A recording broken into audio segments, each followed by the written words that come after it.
Hi everyone. Iran war, crude oil, Hormuz ఇవన్నీ మీకు already తెలుసు కదా. లాస్ట్ 3 months నుంచి మీరు వీటి గురించే యూట్యూబ్ లో వీడియోస్ చూస్తూ ఉన్నారు. అందుకే నేను ఆ టాపిక్ ని టచ్ చేయను. నేను చెప్పేది కంప్లీట్ గా డిఫరెంట్ గా ఉంటుంది. జనవరిలో ఆల్ టైమ్ హైలో ఉన్న మార్కెట్ ఇప్పుడు 23,300 దగ్గర ట్రేడ్ అవుతుంది. దాదాపుగా 3,000 పాయింట్స్ పడిపోయింది. ఎందుకు ఇలా పడింది అన్నదానికి చాలా simple answer. Foreign investors continuous గా సెల్ చేస్తున్నారు. అయితే ఫారెన్ ఇన్వెస్టర్స్ సెల్ చేయడానికి వార్ ఒక్కటే రీజనా? నిజానికి వార్ అనేది ఒక సాకు మాత్రమే. దీని వెనకాల 2 నెంబర్స్ ఉన్నాయి. ఆ 2 నెంబర్స్ ఏంటి అనేది మీకు చూపిస్తాను. దాని తర్వాత మార్కెట్ ఏ డైరెక్షన్ లో వెళ్ళబోతుంది, ఎలా వెళ్తే మనం ఎలా ప్రాఫిటబుల్ గా ఉండాలి అనే విషయాలు మీకే అర్థమవుతాయి. అండ్ అలాగే వీడియో చివరిలో ఎఫ్ఐఐస్ అమ్ముతుంటే దాన్ని ఎవరు కొంటున్నారు, అండ్ ఈ ఎఫ్ఐఐస్ సెల్లింగ్ కి అండ్ మ్యూచువల్ ఫండ్స్ లో ఎస్ఐపిస్ యొక్క బయింగ్ కి ఉన్న రిలేషన్ ఏంటి, ఈ పాయింట్స్ ని క్లియర్ గా డేటాతో చూపిస్తాను. చాలా మందికి ఇలాంటి పాయింట్స్ తెలియవు. అందుకే మిస్ అవ్వకుండా వీడియో ఎండ్ వరకు చూడండి. ఇండియన్ మార్కెట్స్ ని ఎఫ్ఐఐస్ సెల్ చేయడానికి ఫస్ట్ రీజన్ వాల్యుయేషన్. మీకు ఈ విషయం తెలుసా? ఇండియన్ మార్కెట్ ప్రపంచంలో అత్యంత ఖరీదైన మార్కెట్స్ లో ఒకటి. పిఈ రేషియో అంటే ఒకవేళ ఒక కంపెనీ రూపాయి సంపాదిస్తే దాన్ని మనం ఎంత ప్రైస్ కి కొంటున్నాము అనేది పిఈ రేషియో అని చెప్తారు కదా. అయితే మీరు అంతకు ముందు యూట్యూబ్ వీడియోస్ చూసినప్పుడు ఇండియన్ మార్కెట్స్ లో ప్రైస్ టు ఎర్నింగ్స్ అనేది కేవలం 27, 28 లేదా 30 ఉంటేనే ఓవర్ వాల్యూడ్ మార్కెట్స్, అప్పుడు మాత్రమే ఎఫ్ఐఎస్ సెల్ చేస్తారు అని నేర్చుకుని ఉంటారు. అది కూడా నిజమే. కానీ ఎప్పుడంటే ప్రపంచవ్యాప్తంగా అన్ని మార్కెట్స్ ఎక్స్పెన్సివ్ లో ఉంటే అలాంటప్పుడు ఇండియన్ మార్కెట్ 27, 28 ఉంటే ఇండియన్ మార్కెట్ ని కూడా ఎక్స్పెన్సివ్ మార్కెట్ అని కన్సిడర్ చేస్తారు. మన ఇండియా నిఫ్టీ యొక్క పిఈ రేషియో దాదాపుగా 20 నుంచి 22 మధ్యలో ఉంది. అంటే ఒక రూపాయి ఎర్నింగ్ కోసం 20 నుంచి 22 రూపాయలు పెడుతున్నాం. అదే చైనా కానీ హాంకాంగ్ మార్కెట్స్ చూస్తే చాలా చీప్ గా ఉన్నాయి. చైనా యొక్క పిఈ రేషియో 20 దగ్గరలో ఉంటే హాంకాంగ్ ది 17 దగ్గరలో ఉంది. ఇప్పుడు మీరే ఒక ఫారెన్ ఫండ్ మేనేజర్ అనుకోండి. ఒక వస్తువు మీకు ఒక చోట 22 రూపీస్ కి దొరుకుతుంది, ఇంకొక చోట 20 రూపీస్ కి, 17 రూపీస్ కి దొరుకుతుంది. అలాంటప్పుడు మీరేం చేస్తారు? ఎక్కడైతే మీకు చీప్ గా దొరుకుతుందో అక్కడే కొంటారు. ఒకవేళ మీకు ఎక్కడైనా కాస్ట్లీగా దొరుకుతుంది అని అంటే దాన్ని అమ్మడానికి ట్రై చేస్తారు. ఎగ్జాక్ట్ గా అదే ఎఫ్ఐఐస్ కూడా చేస్తున్నారు. ఇండియాలో ఉన్న రిస్క్ సినారియోస్ పెరగడం వల్ల ఇండియన్ మార్కెట్ ఎక్స్పెన్సివ్ గా ఉన్నాయి. అందుకనే వాళ్ళు చీపర్ మార్కెట్స్ కి వెళ్లి మనీని ఇన్వెస్ట్ చేస్తూ ఉన్నారు. రిలేటివ్ గా వేరే కంట్రీస్ తో పోలిస్తే ఇండియా యొక్క పిఈ ఇప్పుడు 22 ఉన్నా కూడా ఓవర్ వాల్యుయేషన్ లో ఉన్నట్టే. సో ఇలాంటప్పుడు ఇండియన్ మార్కెట్ బ్యాడ్ అయ్యింది అని కాదు, జస్ట్ కాస్ట్లీ అయింది. ఇక్కడ ఎఫ్ఐఐస్ అమ్మడానికి ఇంకొక రియల్ రీజన్ ఏంటి అంటే ఐఎన్ఆర్ వర్సెస్ రూపీ. ఇది చాలా మంది మిస్ అవుతారు. కొన్నేళ్ల క్రితం మనందరికీ తెలుసు ఒక డాలర్ దాదాపుగా 80 to 85 మధ్యలో ఉండేది. అదే ఇప్పుడు 95 to 96 మధ్యలో ఉంది. ఒక రకంగా రికార్డ్ లోలో ఉంది. రూపీ యొక్క వాల్యూ చాలా వీక్ అయిపోయింది. యాక్చువల్ గా ఇది ఎఫ్ఐఐస్ కి చాలా ఇంపార్టెంట్. ఎందుకు అనేది ఒక సింపుల్ ఎగ్జాంపుల్ తో చూడండి. ఇక్కడ నేను మీకు 2 సినారియోస్ చూపిస్తాను. ఒకటి, ఒక ఫారెన్ ఇన్స్టిట్యూషన్ ఇన్వెస్టర్ 1000 కోట్ల రూపాయల్ని 2023లో నిఫ్టీ 23,000 ఉన్నప్పుడు ఇన్వెస్ట్ చేశాడు.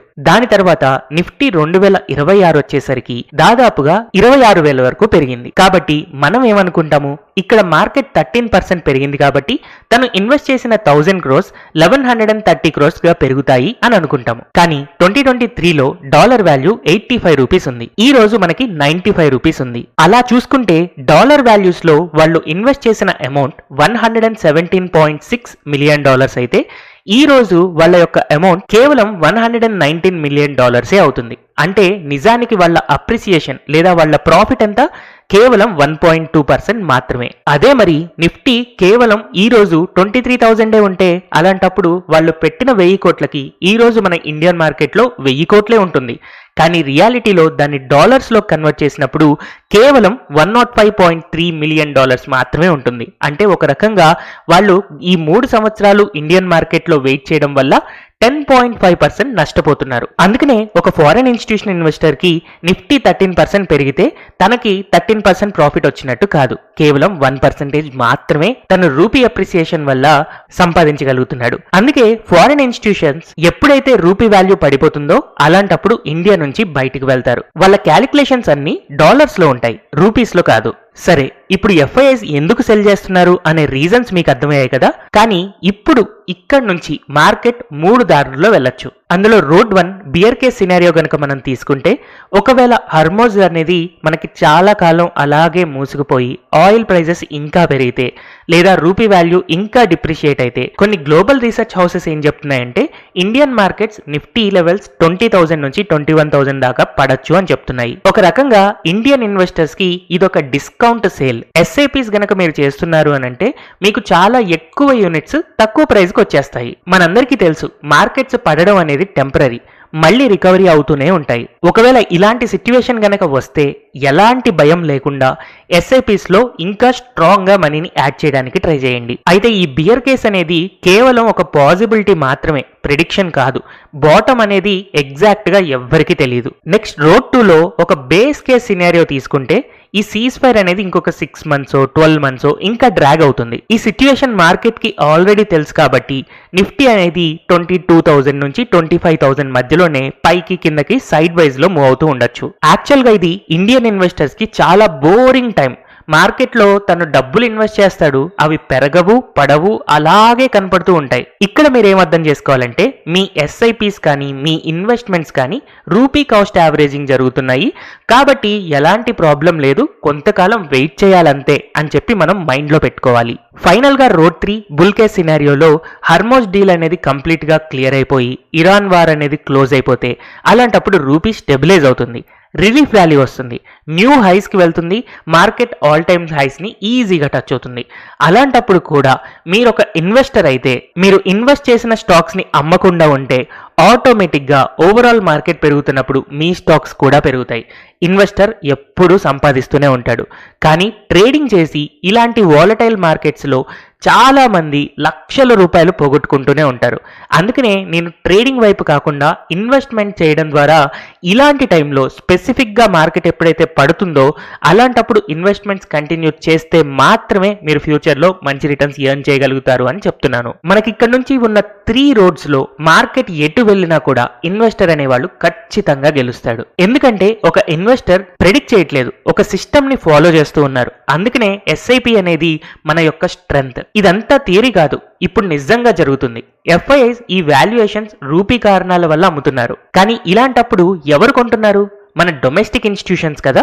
రోజు FIIs thousands of crores cell చేస్తూ ఉంటే అదే టైంలో exact equal amount DIIs by చేస్తూ ఉన్నారు.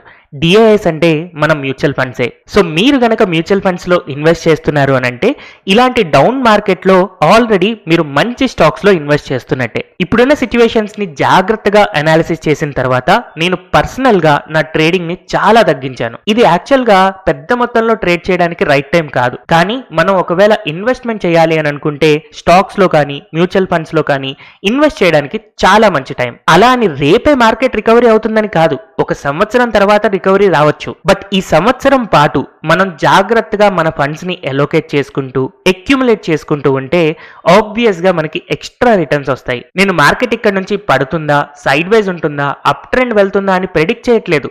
ఎలా వెళ్ళినా కూడా నా ఇన్వెస్ట్మెంట్స్ పర్ఫార్మ్ చేస్తాయి అని కాన్ఫిడెంట్ గా ఉన్నాను. అయితే నేను ఎలాంటి ఫండ్స్ లో ఇన్వెస్ట్ చేస్తున్నాను అనేది ఆల్రెడీ నా ప్రీవియస్ వీడియోలో చాలా క్లియర్ గా ఎక్స్ప్లెయిన్ చేశాను. మీరు కూడా ఒక స్ట్రాంగ్ పోర్ట్ఫోలియోని ఎలా బిల్డ్ చేసుకోవాలి, ప్రొఫెషనల్ రేషియోస్ ని ఎలా అర్థం చేసుకోవాలి అనేది ఫ్యూచర్ వీడియోస్ లో ఎక్స్ప్లెయిన్ చేస్తాను. అందుకనే తెలుగు స్టాక్ ఛానల్ ని తప్పకుండా సబ్స్క్రైబ్ చేయడం అండ్ నోటిఫికేషన్ బెల్ ని క్లిక్ చేయడం మర్చిపోవద్దు. హోప్ ఈ వీడియో మీ అందరికీ హెల్ప్ఫుల్ గా ఉంది అని అనుకుంటున్నాను. Thank you everyone for watching this video.